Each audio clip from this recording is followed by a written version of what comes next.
ও বান্দা নজর কর, আমি আল্লাহ তোরে কত আদর করে বানাইছি। আমি আল্লাহ তোরে ভোর রাত্রে, এমন একটা রাত্র নাই যে আমি আইসা তোরে ডাকি না। তোর কি প্রয়োজন বল, তোর টাকা নাই বল, তোর গুনাহ করছো আমার কাছে বল, ভোর রাতে আমি আল্লাহরে ডাক দে। ওরে একটা বাচ্চা যখন মাকে আম্মু বলে ডাক দেয়, যত ঠান্ডা থাক না কেন, কাঁচা ঘুমেও যদি মা থাকে, বাচ্চা যখন আম্মু কয়া ডাক দিছে, মায়ের ঘুম ভেঙে গেছে। বাচ্চা কয় আম্মু আমি বাথরুমে যাবো। মাত্র মা ঘুমাইছে, কাঁচা ঘুম, মা সব ফালাইয়া বাচ্চা নিয়ে বাথরুমে, বাবা তো ঘুমায়, কোনো খবর নেই। আল্লাহ বলেন দেখ, তোর মা আসল কাঁচা ঘুম বাদ দিয়ে তোর একটা ডাক শুইনা তাড়াতাড়ি বাথরুমে নিয়ে গেছে। আইসা মা শুইছে, আবার আর একটা বাচ্চা ডাক দিছে, আমার গরম লাগে কাঁথা দাও, ঠান্ডা লাগে কাঁথা দাও, লেপ কম্বল দাও। মা আবার ওই বাচ্চার আবদার পূরণ করে। ওই মায়ের থেকে তোর 99 গুণ মায়া আমি আল্লাহর বেশি। ও বান্দা, তুই জীবন ভর অন্যায় করিয়া যদি একবার মুহাব্বতে ডাক দাও আল্লাহ, ওরে বাচ্চার ডাকে যদি মার কলিজা ঠান্ডা হয়, মায়া জন্মায়। আমি আল্লাহরে যদি একবার আল্লাহ বলে ডাক দাও, আমার কেন মায়া হবে না? আমি তো আলাদা কোনো সন্তান জন্ম দেই নাই, কারো থেকেও জন্ম আমি নেই নাই। ও বান্দা, এত আদর করে তোরে বানাইছি আমি আল্লাহ, তোর ব্যবসা চাকরি লেখাপড়া বন্ধ করে বলি নাই আমারে ডাক দে। বান্দা তুই ঘুমাবি ঠিক, তবে ভোর রাতের ঘুম তোর স্বাস্থ্যের জন্য ক্ষতি ক্ষতি ক্ষতি। এই যে রাতের ঘুম শরীরের জন্য খোদার কসম শরীরের মহা ঔষধ ফ্রি। তবে চিকিৎসা বিজ্ঞানীরা লিখেছে, গুগলে আকাম করো কা মোবাইলে, ভালো করার তো মোবাইলে বহুত অপশন আছে, নাই? আজকে গুগলে সার্চ দিবি, ব্রেন নিয়ে সার্চ দে, ইউটিউবে সার্চ দে ব্রেন কি। এই খালি ব্রেন নিয়ে গবেষণা ইউটিউব দেখবি, তোর 1 মাস লাগবে না বুঝতে। এবার কাগজ কলমে লিখবি ব্রেনের কতটা অপশন আছে ভেতরে, এগুলো কিভাবে কিভাবে তৈরি। চিকিৎসা বিজ্ঞানীরা সবগুলো ডিটেলস গুলো ভিডিও আকারে দিয়ে দিছে। আকাম দেখো কেন? এগুলো দেখে জ্ঞান বাড়াইতে পারো না? জীবনে কি নিয়ে মরবি? বরদোয়া, মায়ের বরদোয়া, বাবার বরদোয়া, শিক্ষকের বরদোয়া, এই শুধু মোবাইলকে কেন্দ্র করে তোর জীবনটা চূড়ান্ত নষ্ট করে ফেললি। না মা তোরে ভালো জানে, না বাবা ভালো জানে, না শিক্ষক ভালো জানে, না আলেম ভালো জানে। তুই এখন মরলে তোর মাও খুশি মনে মনে, যেন একটা বালা মুসিবত দূর হয়ে গেছে। কারণ এই ছেলের চরিত্র এত খারাপ যে কোথাও গিয়ে লজ্জায় মুখ দেখাতে পারি না। তুই মরে যাবি, তোর মা খুশি। এবার বুঝ তোর কপাল কত খারাপ। জীবনে কি অর্জন করেছ? মা বাবার বরদোয়া, শিক্ষকের বরদোয়া, এই শুধু মোবাইলকে কেন্দ্র করে বেয়াদবি বেয়াদবি বেয়াদবি। না চরিত্র আছে তো, না লেখাপড়া আছে, কিচ্ছু নাই। এই মোবাইল দেখতে দেখতে চোখের পাওয়ার শেষ, কিডনি শেষ, হার্ট শেষ, বিবেক শেষ, চরিত্র শেষ। গুগলে সার্চ দে, হুজুরের কথা তো মানবি না, তোর কপাল খারাপ। গুগলে সার্চ দে, চিকিৎসা বিজ্ঞানীরা ডিটেলস লিখে দিছে টাচ মোবাইলে শরীরের কোন কোন অঙ্গের ক্ষতি হয়, দেখ। এরপরও দেখবি ইউটিউবে কোরআন তেলাওয়াত দেখতে পারো না? মক্কা মদিনার ইমামের তেলাওয়াত শুনবি, দিল ঠান্ডা হবে, একসময় চোখে বানিয়ে। মানুষের এই দেহ নিয়ে গবেষণা করতে পারো না যে মানুষটারে কেমনে আল্লাহ বানাইছে? চিকিৎসা বিজ্ঞানীরা অধিকাংশ এগুলি দেখে মুসলমান হয়ে যায়। এই জন্য আল্লাহ কোরআন শরীফে বলছে, তুমি আমি আল্লাহকে কই খুঁজো, অফি আনফুসিকুম আফালা তুবসিরুন, নিজের মধ্যে খোঁজ, আমি আল্লাহর পরিচয় পেয়ে যাব। এই জন্য বহু বৈজ্ঞানিক এই মানুষের গবেষণা করে করে করে করে করে করে মুসলমান হয়ে গেছে। খালি ব্রেন নিয়ে গবেষণা করো, হার্ট নিয়ে গবেষণা করো, দেখবা তোমার চোখ খুলে যাবে। ভিন্ন নেশা করো কেন? কি হতে চাও বলো? রাস্তার পাগলও তো নিজের ভালো বুঝে, তুমি তার থেকেও খারাপ। তোমার তো একটা গন্তব্য নির্ণয় করে চলা উচিত। তুমি কই যাবা? তোমার টার্গেট কি? একটা টার্গেট দিয়ে চলো। তোমার তো কোনো টার্গেটই নাই, উদ্দেশ্য নাই, চলতেছো খাইতেছো বাবারটা। আল্লাহ না করুন যুবক, আল্লাহ বিবেক দিছে, বিবেক দিয়ে একটু বলো তো, আল্লাহ না করুন যদি আজকে বাবা মরে যায়, টোটাল সংসারের হিসাবটা তোমার মাথায় চলে আসবে, আসবে না? এবার তুমি কেমনে সংসার চালাইবে? আছে কোনো চিন্তা তোমার? তুমি বাবার টাকা চুরি করো মোবাইলে এমবি করার জন্য, মায়ের টাকা চুরি করো, ও টাকা তো তোমার বাবার না। কোনো বাবা নিজের জন্য কামাই করে না, সন্তানের জন্য, পরিবারের জন্য করে। বাবা না খায় থাকে দুঃখ লাগে না, সন্তান না খায় থাকলে কষ্ট পায়। বাবা না ঘুমাইলে কষ্ট নাই, সন্তান না ঘুমাইলে কষ্ট পায়। প্রত্যেকটা পুরুষ জীবন পণে কষ্ট করে, ঘাম ঝরায়, ঘুম মারে শুধু সন্তানের শান্তির জন্য, পরিবারের শান্তির জন্য। না বুঝে ঘরের মহিলা, না বুঝে সন্তানগুলো। যদি বুঝতো কোন স্ত্রী স্বামীর সম্পদ খেয়ানত করতো না, কোন সন্তান বাবার টাকা চুরি করতো না। অথচ করতেছো, মূলত নিজের সম্পদ নিজে নষ্ট করতেছো। একটা কথা লিখে রাখো, ভুলে গেলে আবার ক্ষতি হবে, বলে যাই লিখে রাখবা। যেই সম্পদ, মূল সম্পদ যে কামাই করে বাবা, ওখান থেকে যদি স্ত্রী বা সন্তান খেয়ানত করে, কোটি টাকা কামাই করলো, ওই সংসারে কোনোদিন বরকত হবে না, আল্লাহর কসম। তাহলে তুমি তোমার সম্পদ নষ্ট করো। বাবাই মরে গেলে তো তুমিই মালিক। একটা মহিলা চিন্তা যদি করতো স্বামী মরে গেলে তো আমার, তাহলে আমি কেন এই সম্পদ খেয়ানত করি? এই চিন্তাই তো নাই। গুনাহের পথে সম্পদ ব্যয় করে নিঃস্ব হয়ে যায় সন্তান। খবর জীবনে কি অর্জন করেছে? আমি যে এতক্ষণ বয়ান শুনাইছি তোমাকে, যুবকদেরকে বলছি, আমি কি একবারও বলছি আমি পাস করলি পড়ছি তোরাও পড়, নাইলে জাহান্নামে যাবে? বলছি আমি কওমি মাদ্রাসার সন্তান, তুমি কওমিতে যাও, না হয় জাহান্নামে যেতে হবে? বলেছি আমি তাবলিগের লাইনের সন্তান, আমি পীরের মুরিদ, একবারও বলছি তুমি তাবলিগ আর পীরের কাছে না গেলে ধ্বংস? বলি নাই। কি বলি এবার শুনি।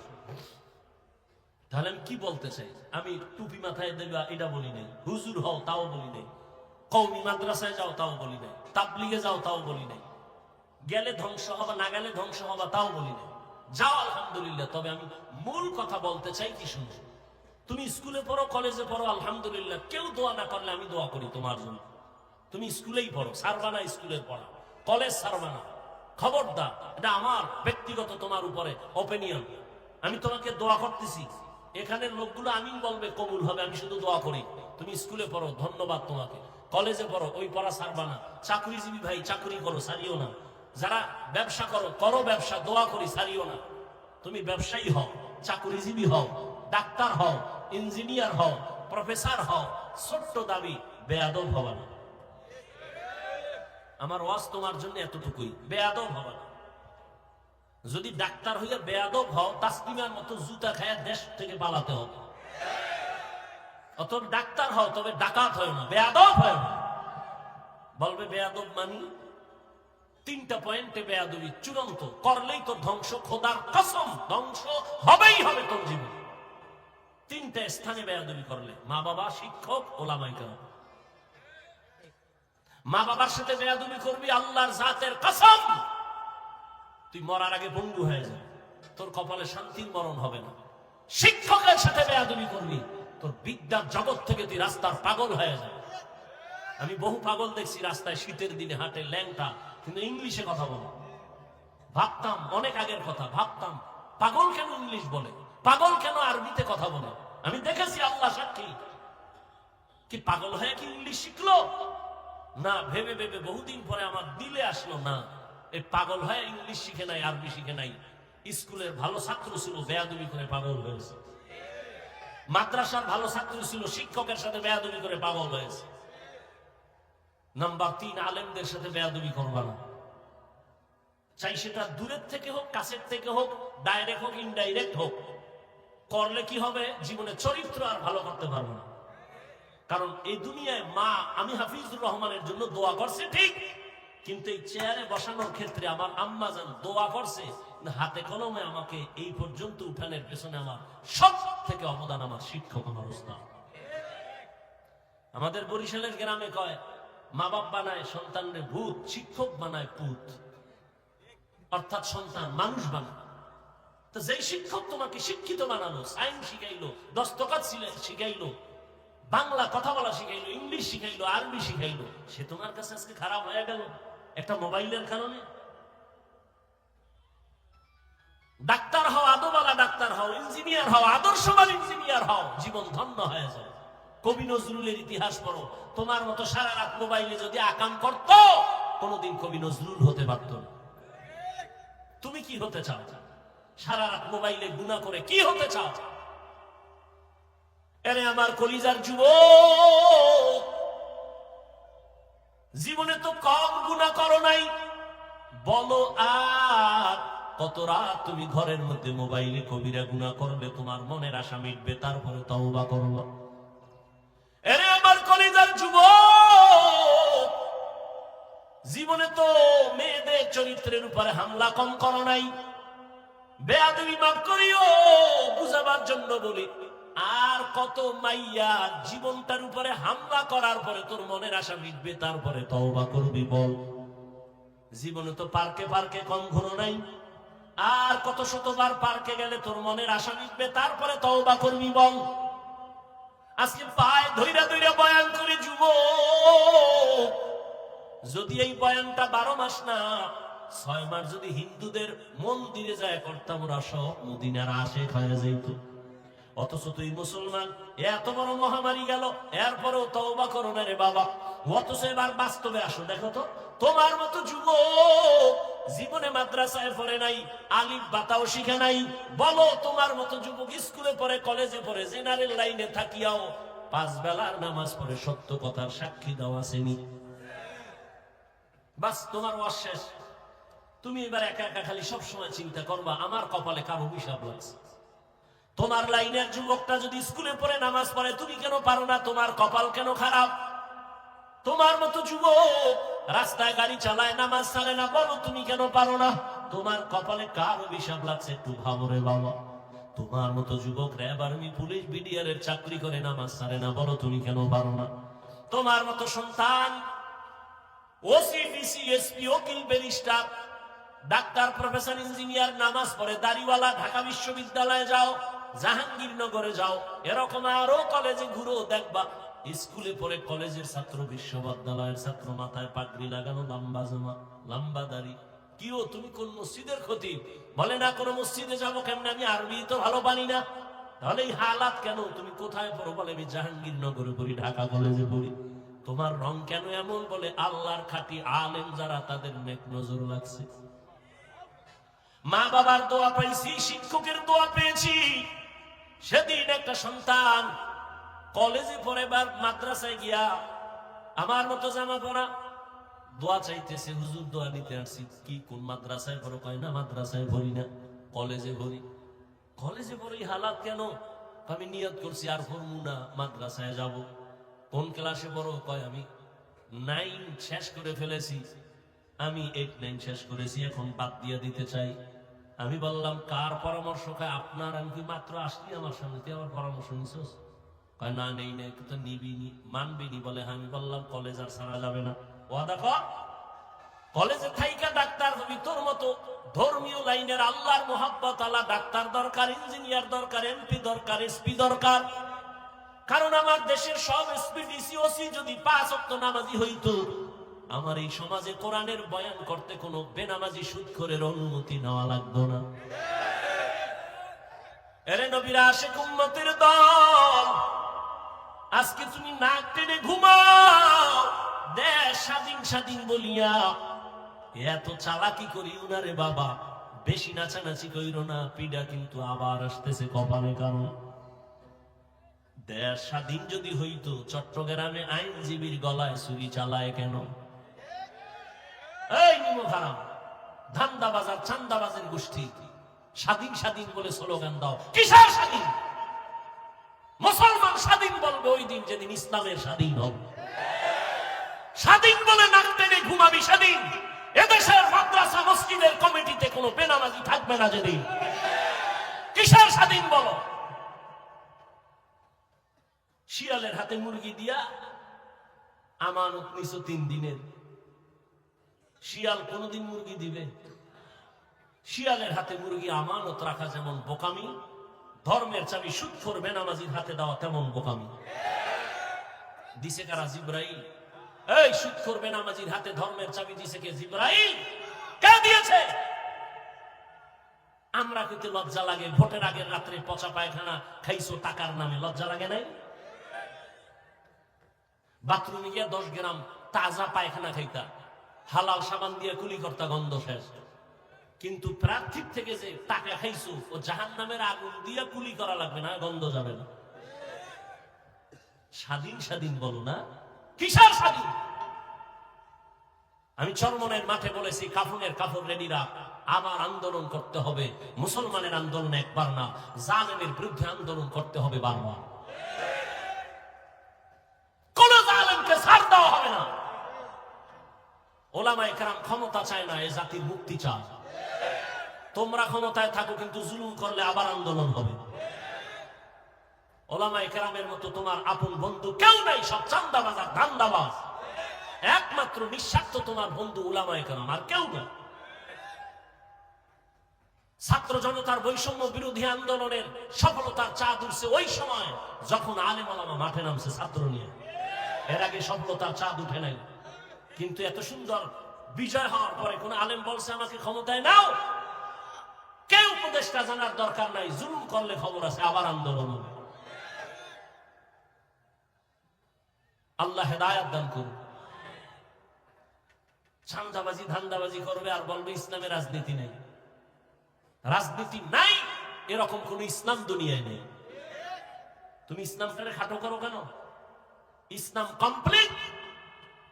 পৃথিবীতে তোমার জীবনের প্রত্যেকটা পরতে পরতে ইসলামের দিক নির্দেশনা আছে। তুমি পরিবার কেমনে চালাইবা, নবীর আদর্শ সেখানে নাই। আঙ্গুলের নখগুলো কেমনে কাটবা, চুল কেমনে রাখবা, কেমনে কাটবা, জুতা কেমনে পরবা, সেখানে নবীর আদর্শ। নবী নিজে রাষ্ট্র চালায় দেখাইলেন, আবু বকর রাষ্ট্র চালাইলেন, ওমর ওসমান আলী রাষ্ট্র চালাইলেন, সুলাইমান নবী গোটা দুনিয়া চালাইছেন। এ ঘটনা কোরআনে নাই। ইউসুফ নবী মিশরের অর্থমন্ত্রী ছিল, কোরআনে নাই।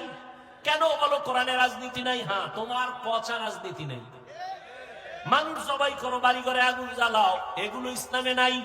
ইসলামে আছে মালিক যেই প্লেটে খাবে, গোলাম ওই একই প্লেটে খাবে। ইসলামে আছে কর্মচারী কাজ করবে, ঘাম ঝরার আগে বেতন দিয়ে দাও। আর চান্দাবাজি ধান্দাবাজি রাজনীতি হলো বেতন পাবি না, আন্দোলন করবি, পুলিশের ভিড়া খাবি, বেতন পরে খাবি। এরে নবীরা আসে করে যুবক।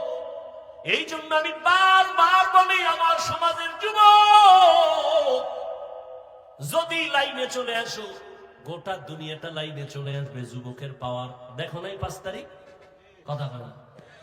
যুবকের পাওয়ার আছে, তবে এই পাওয়ারটা কামিয়াব হবে না যদি উলামায়ে কেরামের নেক নজর না থাকে। তোমার মেধা দিয়া গোটা দুনিয়া আলোকিত করে নাও, চরিত্র সুন্দর করে আগাও। মনটাকে বুঝাই, ওরে মন আমার কপাল কেন এত খারাপ, আমার মতো যুবক স্কুল কলেজে পড়ে, চাকরি করে, ব্যবসা করে, যদি 5 বেলার নামাজ পড়তে পারে, আমি কেন পারি না? আমার কপাল কেন খারাপ? ও আল্লাহর বান্দারা, তোমার মতো যুবক রাস্তায় গাড়ি চালায়, শ্রমিকের কাজ করে, নামাজ ছাড়ে না, বলো তুমি কেন পারো না? ও পর্দার আড়ালের আম্মা জানেরা, এতক্ষণ আপনাদের সন্তানদের যত বয়ান শুনাইলাম, এগুলো বাস্তবায়নের জন্য আপনার দোয়া লাগবে, অবদান লাগবে। মা বাবার অবদান ছাড়া এগুলো কোনোদিন বাস্তবায়ন সম্ভব না। এ দুনিয়ায় যত ভালো ভালো সন্তান আছে, সব হলো মায়ের দোয়ার কারণে। গাছ ভালো হলে তো ফল ভালো হবে, মায়ের আদর্শ ভালো হলেই তো সন্তান ভালো হবে। খাজা মঈনুদ্দিন চিশতি আজমিরি রহমাতুল্লাহ আলাইহি মদিনাতুল মুনাওয়ারা থেকে ভারতে আসেন কালেমার দাওয়াত নিয়ে। আজমিরে এখন তার মাজার পড়ে আছে। খাজা মঈনুদ্দিনের হাতে ভারতের জমিনে লক্ষ লক্ষ বলে কত, কেউ বলে 90, কেউ বলে 99 লক্ষ বিধর্মী কালেমা পড়েছে। মঈনুদ্দিনের দিলটা খুশি, মায়ের সামনে খুব আনন্দিত, হাসতেছে। আম্মা জান বলে, মঈনুদ্দিন এত আনন্দ কেন? বলে, মা লক্ষ লক্ষ বিধর্মী আমার হাতে কালেমা পড়েছে। আম্মা জান কয়, মঈনুদ্দিন এটা তোর বাহাদুরি না, আমি মায়ের অবদান। খাজা মঈনুদ্দিন চিশতি আজমিরি কয়, মা কি তোমার অবদান? মা 2 ফোঁটা চোখের পানি ছেড়ে বলে, রে বাবা, তুই যেদিন আমার গর্বে আসছো, আমি মা ওই দিন থেকে জায়নামাজে সারা রাত কাটাইছি। রাতের গভীরে সিজদায় পড়ে কান্না করেছি আর বলেছি, হে মালিক, আমার সন্তানটাকে তোমার ওলি বানাইয়া পাঠাইও। শুধু তাই না, তুই যখন দুনিয়াতে আসছ, আমি তোরে যতদিন দুধ পান করাইছি, আমি মা আল্লাহর কসম করে বলি, 1 ফোঁটা দুধও তোর মুখে বিনা ওযুতে দেই না। যেই মা বাচ্চাকে বিনা ওযুতে দুধ পান করায় না, ওই সন্তান ভালো হবে না। তুমি গাঞ্জাখোর কি ভালো হবে? আরে আম্মা জান, আপনারা তো খাজা মঈনুদ্দিনের মায়ের মতোই তো দামি মা, আপনারা তো সাহাবায়ে কেরামদের মায়ের মতো মা। আপনারা তো আয়েশা রাদিয়াল্লাহু আনহার মতো দামি নারী, ফাতেমা রাদিয়াল্লাহু আনহার মতো দামি নারী, খাদিজা রাদিয়াল্লাহু আনহার মতো দামি নারী। আরে আম্মা জান, কেন পারেন না আপনারা পর্দা করে স্বামীর মাল হেফাজত করবেন? এই অঞ্চলে আপনার মতো বহু মহিলা আছে, খবর নেন, 5 ওয়াক্ত নামাজ পড়ে বেপরদায় চলে না, মোবাইলে চরিত্র বিক্রি করে না, স্বামীর মালের খেয়ানত করে না, সন্তানগুলো দিনের পথে চালানোর জন্য চেষ্টা চালায়। মা, আপনি কেন পারবেন না? কয়দিন আর দুনিয়ায় থাকবেন? ভালো একটা আদর্শ ডাক্তার ও সন্তান যদি রেখে যান, ওই সন্তান আদর্শবান বানায় যাবেন। ডাক্তারি করবে, ফাঁকে ফাঁকে কোরআন তেলাওয়াত করবে, নামাজ পড়ে মায়ের জন্য দোয়া করবে। আরে আম্মা জান, অনুরোধ করে বলি, আপনার সন্তানকে ডাক্তার বানাবেন, ইঞ্জিনিয়ার, প্রফেসর বানাবেন, বেয়াদব বানাবেন না। সন্তানের আচরণে কোনোদিন যেন মা বাবা কষ্ট না পায়, আপনার সন্তানের ব্যবহারে কোনোদিন শিক্ষকেরা যেন কষ্ট না পায়, আপনার সন্তানের আচরণে কখনো যেন আলেম ওলামা কষ্ট না পায়। ও আমার যুবক, এখনো সময় আছে, তওবা করে নাও। মনে মনে আল্লাহকে বলো, হে মালিক, এই ময়দানে মনে হয় আমার মতো গুনাহগার কেউ নাই। জীবনে কত দাড়ি কাটলাম, বেপরদায় চললাম, নামাজ ছাড়লাম, কত আর এই বাহাদুরি করবো, তো দিন দিন দুর্বল হয়ে যাই, রোগ বেড়ে গেছে। কোন দিন যেন মরণ আসবে, আল্লাহ তওবার নিয়ত করতেছি, আর নামাজ ছাড়বো না, দাড়ি কাটবো না, বেপরদায় চলবো না। আল্লাহর মুহাব্বত নিয়ে যদি তওবা করতে পারো, তবে সবার নসিবে তওবা হবে না। আবু জাহাল নবীরে 13 বছর দেখলো, বয়ান শুনলো, কালেমা পড়ে নাই। আর ওমরের মতো বান্দা 27 বছর বয়সে নবীরে জবাই করতে গিয়া কালেমাওয়ালা হয়ে গেল। ঠিক এই জমিন আবু জাহালের মতো কিছু নিমো খারাম, হাজারো বয়ান শুনবে, তারপরও তওবা করবে না। আর ওমরের মতো কিছু গোলাম মেজাজ দিয়া বসবে, গুনার কথা স্মরণ করে কান্না করে তওবা করে ফজরে মসজিদে হাজির হয়ে যাবে। মনেরে বুঝায় বলবে, আর কত, জীবনে তো কম দাড়ি কাটলাম না, পার্কে পার্কে কম ঘুরলাম না, এখন আর কত ঘুরবো? তওবা করিয়া নিলাম, আর পার্কে যাব না, গুনাহ করব না, মোবাইলে অপরাধ করব না, নামাজ ছাড়বো না, মা বাবার সাথে বেয়াদবি করব না, শিক্ষকের সাথে বেয়াদবি করব না, ওলামায়ে কেরামের নেক নজর আর দোয়া নিয়ে নবীর পরামর্শ, নবীর সুন্নাত অনুযায়ী চলবো। এমন তওবা করার মতো যদি ভাগ্যবান কোন আল্লাহর গোলাম এখানে থাকো, ও যুবক, বৃদ্ধ, বাবাজি, পর্দার আড়ালের মা বোনেরা, তওবার নিয়ত যদি অন্তরে থাকে, মুনাফিকি দুর্বলতা যদি না থাকে, খাঁটি তওবার নিয়ত যাদের আছে, দুটো হাত আমার আল্লাহকে দেখাইয়া দাও। আয় আল্লাহ, হাতগুলো কবুল করে নেন, তওবা কবুল করে নেন, তওবার উপরে মজবুত হইয়া চলার মতো তৌফিক দান করেন, আমিন। আলহামদুলিল্লাহি রাব্বিল আলামিন, والصلاة والسلام على سيد الأنبياء والمرسلين وعلى آله وأصحابه أجمعين. يا أرحم الراحمين، يا أرحم الراحمين، يا أرحم الراحمين. رب ارحمهما كما ربياني صغيرا. اللهم إنك عفو كريم تحب العفو فاعف عنا. اللهم إنا نسألك رضاك والجنة ونعوذ بك من سخطك والنار. اللهم إنا نعوذ بك من البرص والجنون والجذام وسيء الأسقام. رب اشرح لي صدري ويسر لي أمري واحلل عقدة من لساني يفقهوا قولي. ربنا لا تزغ قلوبنا بعد إذ هديتنا وهب لنا من لدنك رحمة إنك أنت الوهاب. ও দয়ার মালিক, আমরা গুনার বোঝা নিয়ে আপনার দরওয়াজায় হাজির। ওলামায়ে কেরাম, মুরব্বী, হাজী সাহেব, কত ব্যবসায়ী, চাকুরিজীবী, পর্দার আড়ালের কত মা বোনের, আমার কলিজার যুবক ছাত্র ভাই, গুনার বোঝা নিয়ে আপনার দরওয়াজায় হাজির হয়েছে। শয়তানের ধোকায় পড়ে গুনাহ করে নাপাক করেছি আমার জীবন। আজ তওবার নিয়ত করলাম, আর গুনাহ করব না, আর নাফরমানি করব না। আয় আল্লাহর নামাজ ছাড়বো না, মা বাবার সাথে বেয়াদবি করব না, দাড়ি কাটবো না, বেপরদায় চলবো না। ওলামায়ে কেরামের দোয়া নিয়া, পরামর্শ নিয়া, শিক্ষকের দোয়া নিয়া নবীর তরিকা মেনে চলবো। মেহেরবানি করে আমাদের তওবা কবুল করে নেন, গুনাহমুক্ত জীবন দান করেন, তওবার উপরে মজবুত হইয়া চলার তৌফিক দান করেন আল্লাহ।